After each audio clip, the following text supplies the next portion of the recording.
Jadi, di sini saya akan membuat video pembelajaran tentang bab korosi. Halo semua, perkenalkan nama saya Elmuzia Menggrana, nomor absen 9 dari kelas 12E2. Di sini saya akan membahas tentang pengertian korosi, penyebab terjadinya korosi, reaksi yang terjadi, dampak akibat korosi, dan yang terakhir adalah cara pencegahannya. Yang pertama, kita akan membahas tentang pengertian korosi. Apa sih yang dimaksud dengan korosi? Korosi adalah kerusakan atau akibat degradasi logam reaksi redoks antara suatu logam dengan berbagai zat di lingkungannya yang menghasilkan senyawa-senyawa yang tidak dikehendaki. Dalam bahasa sehari-hari, korosi disebut perkaratan. Contoh korosi yang paling lazim adalah perkaratan besi. Selanjutnya, penyebab terjadinya korosi. Yang pertama adalah kadar air di sekitar logam, bisa dalam bentuk air maupun uap air. Semakin tinggi kadar air, maka akan semakin cepat proses korosi terjadi. Yang kedua, zat elektrolit.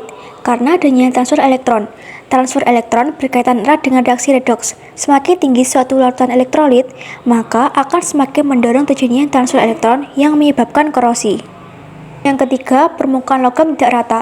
Ketika permukaan benda atau logam tidak rata mengalami kontak langsung dengan H2O dan O2, maka proses korosi semakin cepat terjadi.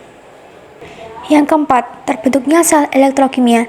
Terbentuknya sel elektrokimia ini dilatar belakangi oleh adanya dua permukaan logam yang saling bersinggungan dan memiliki perbedaan potensial di elektroda. Dan yang terakhir adalah temperatur. Suhu panas akan meningkatkan energi kinetik partikel yang memicu terjadinya korosi. Reaksi yang terjadi. Korosi adalah reaksi redoks yang melibatkan oksidasi dan reduksi. Contoh paling umum, karat pada besi Fe. A. Reaksi dianoda yaitu oksidasi pada logam. Fe menjadi Fe2 plus 2 elektron. B. Reaksi di katoda yaitu reduksi oksigen pada air. O2 plus 2H2O plus 4 elektron menjadi 4OH-. C. Reaksi keseluruhannya yaitu menjadi 2Fe plus O2 plus 2H2O menjadi 2FeOH2 kali. Dampak akibat korosi yang pertama adalah merusak kekuatan dan struktur logam. Korosi menyebabkan logam perlahan-lahan rusak atau terkikis karena bereaksi dengan zat di sekitarnya. 2. Kerugian ekonomi yang besar. Korosi menyebabkan biaya perawatan dan perbaikan meningkat. Akibatnya, masyarakat mengeluarkan banyak uang untuk mengatasi dampaknya. Yang ketiga, menimbulkan pencemaran lingkungan. Korosi bisa menyebabkan kebocoran bahan kimia, minyak, atau limbah berbahaya dari wadah logam. Dan yang keempat adalah menurunkan nilai estetika atau keindahan. Karat dan noda akibat korosi membuat logam tampak kusam dan kotor. Cara pencegahannya dapat kita lakukan dengan A. Dilapisi dengan cat. Cara ini diterapkan untuk berbagai perkakas dan mesin.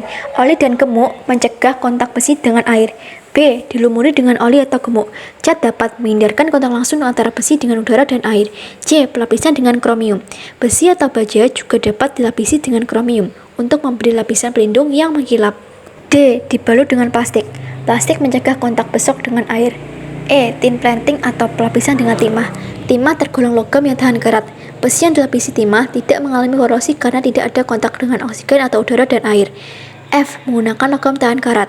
Memakai logam yang sulit berkarat seperti stainless steel atau aluminium. Jadi, di sini dapat kita simpulkan bahwa korosi adalah proses kimia yang menyebabkan kerusakan pada material, terutama logam. Akibat reaksi dengan lingkungan sekitarnya, korosi dapat terjadi karena adanya faktor-faktor seperti kelembapan, oksigen, asam, dan garam. Proses ini menyebabkan logam berubah menjadi senyawa yang lebih stabil, misalnya oksida atau karat pada besi. Sekian video yang dapat saya sampaikan tentang bab korosi. Terima kasih.